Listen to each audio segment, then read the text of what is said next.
One of the biggest comebacks in recent years is Pamela Anderson, showing the world her natural beauty. And that extends to her Golden Globe nominated role in The Last Showgirl. Let's talk about it.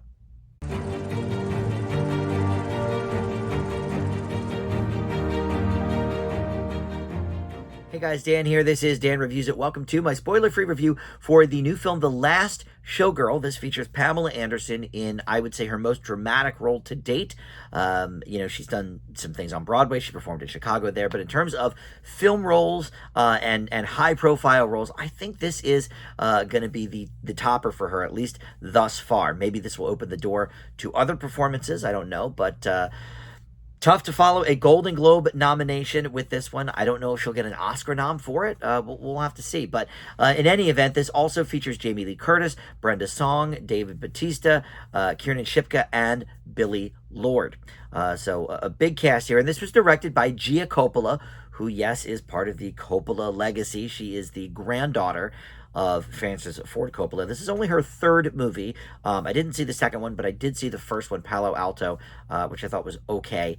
That was from about 10 years ago at this point. But in any event, before we get any further in with this movie, let me welcome you back to the channel. If you are one of my Dan Reviews and subscribers already, thank you so much for returning. Always love that. But if you're not, please consider subscribing. Click that notification bell, or you can just like this video or comment below. All that stuff, of course, helps the channel out tremendously. All right, so The Last Showgirl is about a middle-aged Vegas showgirl in her 50s who is faced with a very uncertain future after learning that her revue that she's performed in for decades is finally coming to a close. And the screenplay here was written by Kate Gersten and based on her book, which was called Body of Work. I'm sorry, that was a play.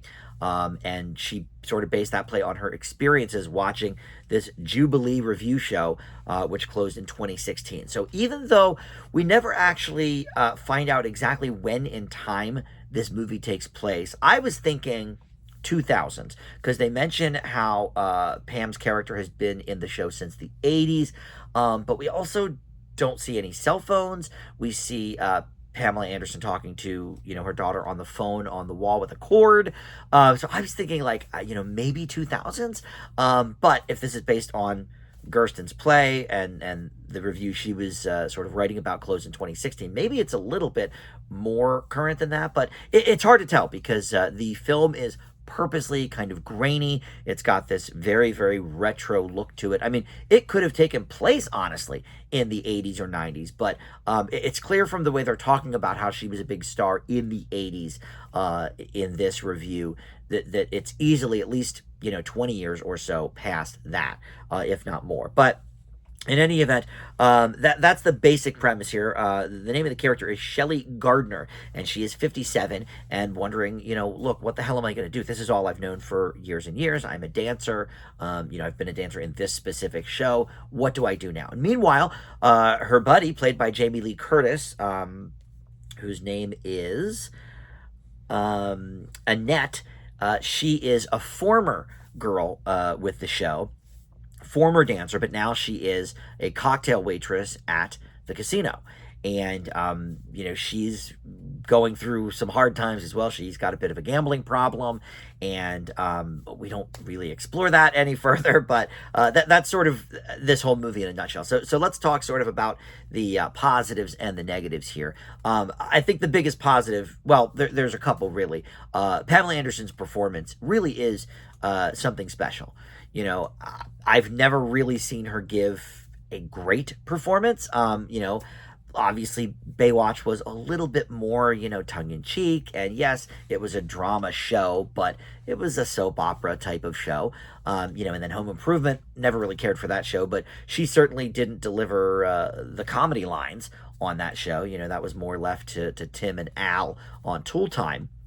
So, the most authentic thing I've ever seen her in is her own biography, the documentary about her. I believe that was called Love, Pamela. And that was on Netflix last year or the year before. I guess now 2023. So that was great. And that was sort of the start of her reemergence as this person who didn't want to have to, quote unquote, perform every single day for everybody and, cake on the makeup and make herself, look unrealistic and unattainable. She spent so long doing that in her own life, and now she wants to live authentically and go kind of makeup free and or minimal, and just live as look. She's still a beautiful woman, right? And this character, I think, was perfect for her because I think there's a lot of similarities there, a lot of comparisons there, and aside from her performance, now I don't know if she's going to get Oscar nominated. I don't know if she deserves it. If there's only 5 slots, the Golden Globe has 10 slots because they do comedy and drama. And actually, I think they had 6 in each category this year, so they may have had 12 slots even. But I don't know that she's going to get an Oscar nomination for this role. But if she does, I wouldn't be necessarily surprised. She is very good in it. But I think even maybe more than that is the way that the character is written.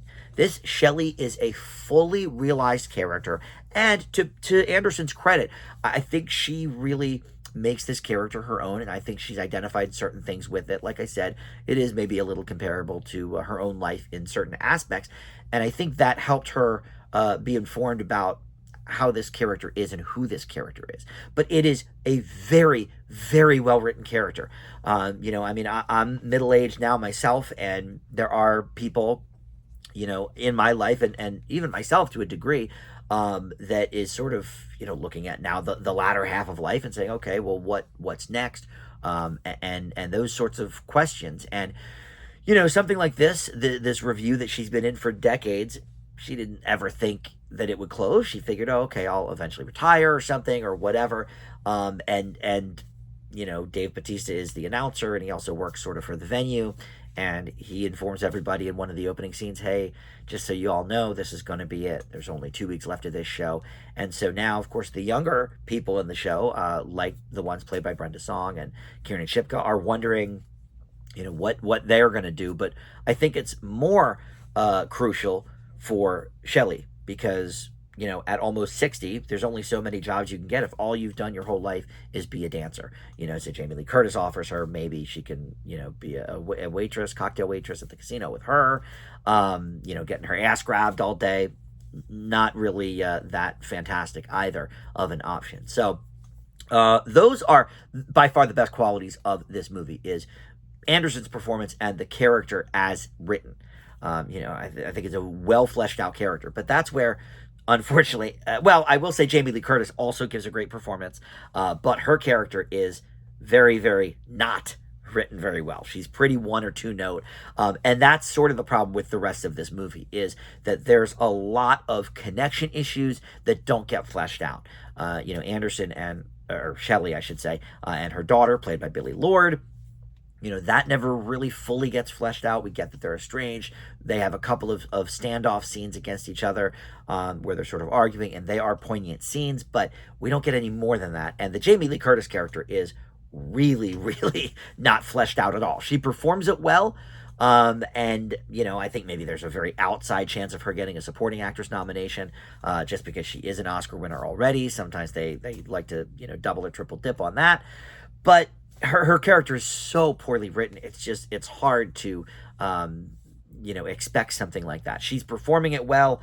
I don't think she ever gives a bad performance, even in a terrible movie, which this is not a terrible movie, but I think it just needed a lot of work with the script. The character work here is, other than Shelley, is pretty terrible, unfortunately. So definitely a bit of a mixed bag, but I think there's enough here to give it a slight recommend, especially Anderson's character and her performance. So I leave The Last Showgirl with a B-. We will see what comes of this in a few weeks from this recording when the Oscar nominations are announced. But look, if nothing else, she can certainly hang her hat on the fact that this is a very well-received performance, Golden Globe nominated performance, and maybe it will open the door to give us other dramatic performances from Anderson, because I think after seeing this, she can handle it for sure. All right, thank you for watching Dan Reviews It. I'll see you next time. Bye.